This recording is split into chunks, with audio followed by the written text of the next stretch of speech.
at VIVE before the storm or whatever, no big deal. This is a storm here, AI. So what's real and what isn't? We're going to be teasing through this. Really glad you're here with b.well and Brad representing the Niterra Ventures and Alyssa, my co-host.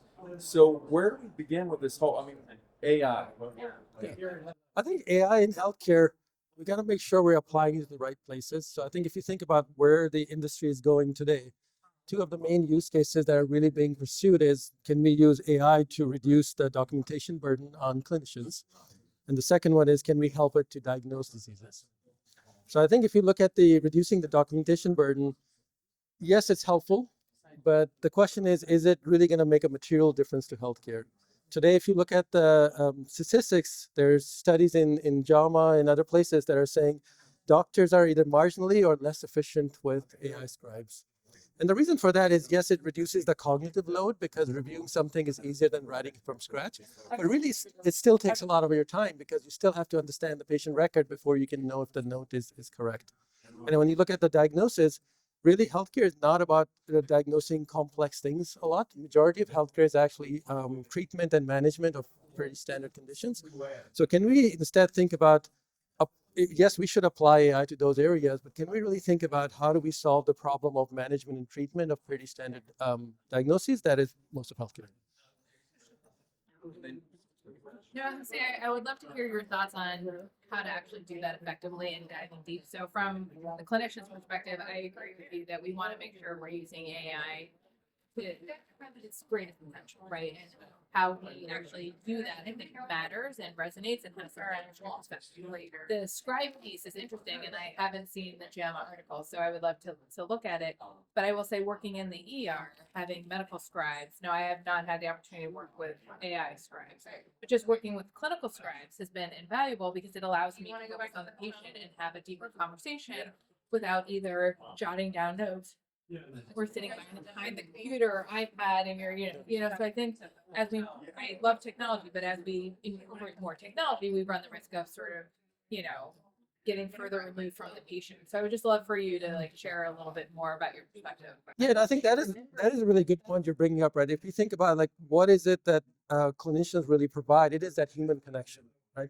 So if you think about what happens today when you have a 15-minute visit with a clinician, the first 5 minutes are, has anything changed in your condition since I last talked?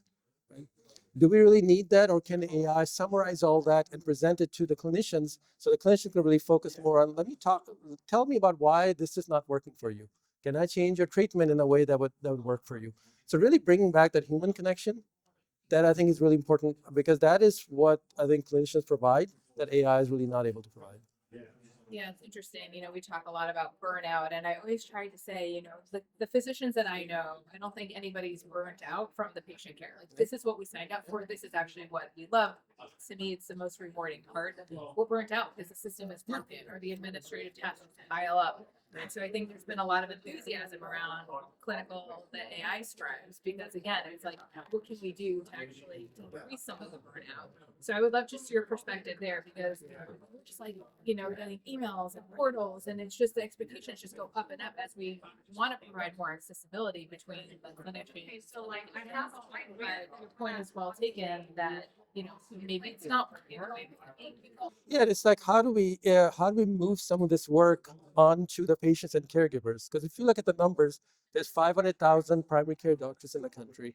There's 330 million people, right? So even if we were able to make the 500,000 primary care providers twice as effective, it still doesn't make a big difference. On the other hand, if we can have patients and their caregivers be able to do a little bit more, that's what changes healthcare.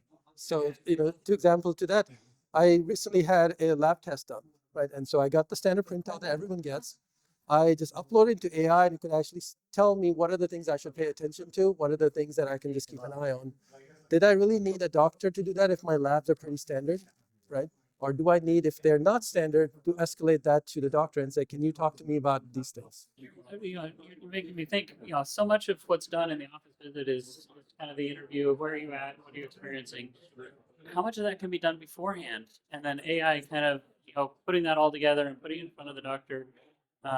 as the patient's coming in or before. I mean, I'm not sure the logistics on the time wise, but are there use cases there that kind of utilize that technology for benefit in that way? I think that's exactly the right use case, right? If you think about it, with the data that you're collecting about the patient, we can create summaries for the type of doctor you're seeing, right? If you're going to see a cardiologist, they're going to ask you different questions. If you're going to go see a primary care doctor, they're going to ask you different questions, right? Can we collect all that? Can we even ask those questions of the patient ahead of time? So the whole thing is ready for the doctor to look at, so they don't have to spend those 5 minutes. Let's also look at the other side of it, right? So what usually happens is the doctor's going to give you a care plan and treatment, right? Can we take that and use AI to make sure that patients are following it? So that when you come back to the doctor's office, it is not the doctor's job to make sure you're following through on the care plan. Are you picking up your medications on time? Are you going and doing the lab tests? Do we really need doctors and clinical staff to monitor you, or can that be some AI that is monitoring you afterwards to make sure you're complying with what the doctor told you to do? Yeah, no, sorry. I was just thinking in terms of like effectiveness too. Not only just patient engagement, but on the whatever the therapeutic or treatment plan that the patient is on. I have to imagine it's just so much better connection back to the doctor if the signals are being sent and not waiting for the patient to actually verbalize those. Yeah, and I think the other factor is, when a patient's sitting in the doctor's office, they're time crunch, they're worried about lots of things. So frankly, they give answers that are quick to give, right? They may say, oh yeah, I picked up the medication last week, but maybe they picked it up 4 weeks ago, right? They may say, oh yeah, I have enough supply for another week. Maybe they don't, right? So if you can let them do that in the comfort of their home, when they have the time to go check all these things and answer them before they show up at the doctor's office, I think you're also more likely to get better answers than them sitting in the chair while the doctor's talking to them about all the conditions. Yeah. And Brad, I'm curious how you see the overlay with AI use of potential with drug discovery. Would you want to bring up any of that? Yeah, no, I think exactly. It makes a whole lot of sense. Obviously, there's a lot of different uses for AI. We tend to think of it kind of more on the drug development side, or as an operator, that's kind of more of where my thinking is. In terms of what the as you go through the clinical testing stage of things, there's obviously a lot of role there, all the way back down through drug discovery. You're taking a process that's just so manually intensive, and there's just so much data around. Being able to supplant our own intelligence and narrow it down to the basic couple of questions and get to the heart of the matter. A couple of examples I think that may resonate. So I think if you think about the drug discovery process, some of the things AI is doing now is by understanding the molecules and the proteins, you can actually tell it the function you want it to perform, and will actually give you the type of molecule that will perform that function. And then you can go and verify that that is actually performing it. The other thing you can look at is, during the clinical trials, one of the main things is adverse events. So about 30 to 40% of the people actually drop out of clinical trials, and one of the main things is they have some adverse events. It's going to be a long time for them to go see the doctor. The easier thing is to just stop taking the treatment. So can we have AI agents that can help you triage that and say, okay, yeah, this is kind of normal in this kind of treatment, wait for a week and then go see your doctor if it still pursues. And that's going to greatly reduce that 30-40% number that is falling out of trials right now. Not to mention patient selection. Yeah. Trying to determine in advance if those patients are actually going to respond to that treatment, or you're better off going up for a different kind of treatment. Exactly, and I think people in trials then feel like they're getting monitored more effectively, which is not possible with humans right now. So, and then I think the really key thing in AI is I look at it as a triage process. And we're used to in healthcare with a triage process, like when you go to the ER, a nurse is going to triage saying, do you need to get seen right away, or you can go sit for an hour before it gets seen, right? So I think with AI, we can move the triage even further lower, is that we can let AI triage patient and caregivers to say, when do you need to come into the healthcare system, and when can you actually wait before you interact with the healthcare system? As a clinician, are you hearing some things that you think that could be for you in your practice? Always, right? And I think, just reflecting on the conversation we've had today, I always like to pick out the things because I want to know what's up and coming this year. And one thing that I've heard now that we've heard a little bit earlier too is around adherence.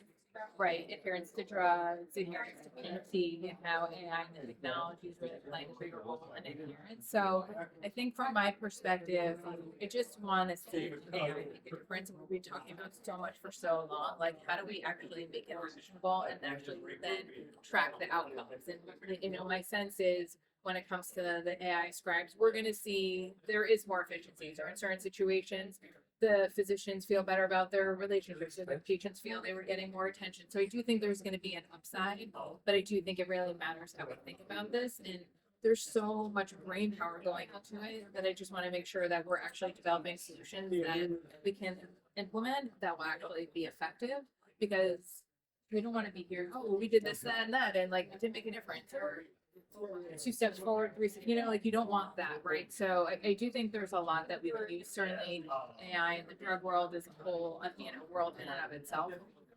So I think these are really important conversations to have, even if they're not popular or they're a bit controversial, like these are the conversations we need to have so that we can start to see like what the future actually looks like. Yeah, I think that's really a great point. I think what we have to be careful of is sort of disappointment and disillusionment happening with AI, right? If I think right now in many cases we're setting our expectations too high, right? And if we have our expectations too high, what's likely is people will get disappointed. And if we reset our expectations to what's more reasonable, like you're mentioning, let's start in somewhere small, then we're really going to see the benefits and not get disillusioned with AI. The other thing too is, we're having a generation of people coming into the careers now that are learning how to do things with AI that don't necessarily know how to do things without AI. And so much can get lost in the process that the fundamentals may be forgotten because AI has taken over. So that's another thing to kind of think about as we move in the future as well. No, it's a great point. And the point about expectations, I heard this on a panel today at VIVE. People are just talking about the expectations of being perfect. Yep. The diagnosis perfect, cyber risk, zero, and just this level of perfection that's probably unobtainable. So then, like, what is the risk tolerance, and what can we accept, and how much better can we be than we are now, knowing that perfection maybe doesn't exist, but it's sort of making some of it unobtainable. Yeah, I think that's a really good point. Is that I think we should not aim for perfection. We should aim for better than what we have now, right? So we know that doctors are pretty good at diagnosis, but yeah, in some cases they get it wrong. Doctors aren't perfect either, right? So how do we say, is it better than our current methods of doing it? Like we see that same thing with driving cars, right? Self-driving cars will have accidents. Humans have a lot of accidents too. Is it better than a human driving or not? That's what our measure should be, not perfection. Where do we, I guess we, as a takeaway, bringing this together, you've been seeing, what would you want us kind of let us, the audience leave on today? What would you share some takeaways with AI in healthcare? So I think we have to look at what has happened in the past, and we should assume it repeats, because it's really about human behavior, not about technology. So if you look at internet, which was a major revolution that happened before, what happened, right? So one of the areas to look at is the travel industry, right? So if you guys remember, before the internet, the travel agent would come and say, I found the best place for you, Alyssa. We're going to send you there. I found the hotel. You're going to stay 3 nights. You're going to do these activities, right? And then you'd get on a plane and the pilot would fly you there. And then, the air hostess would make sure you got there. And then the hotel would take care of you. If you think about what happened after the internet, it was not that the travel agent had a better machine that they could choose for you. You were able to make a lot of the decisions yourself. Today, you choose where you go, how long you stay, and what activities you do. We still have the pilots fly you there. No one's flying their own planes, right? We still have the air hostesses that manage you. We still have the hotels that are doing that. So I think in healthcare, we're going to start to see the same thing. It's really going to be the patients and the caregivers are going to be able to do some of the stuff that is not actually clinical, that doesn't require a MD degree. And that's going to allow the clinicians to really focus on things that they do well and not basic stuff. And that's really, I think, the right synergy that we will end up making. And I think it's a pendulum. Your story is so interesting, because I'm sitting here thinking, man, if someone would just tell me like where I'm going and they could take care of everything, like it is so nice that I can do it all at my own fingertips. But there is some luxury in being able to just go. I don't even know where you find a travel agent these days. I'm sure they're out there, PM me or something like that. But I think it's a pendulum, and it's going to go back and forth, and then I think we'll settle out somewhere in the middle. Well, this has been great, really great. And thank you so much for coming on and sharing more about AI and where it's going. So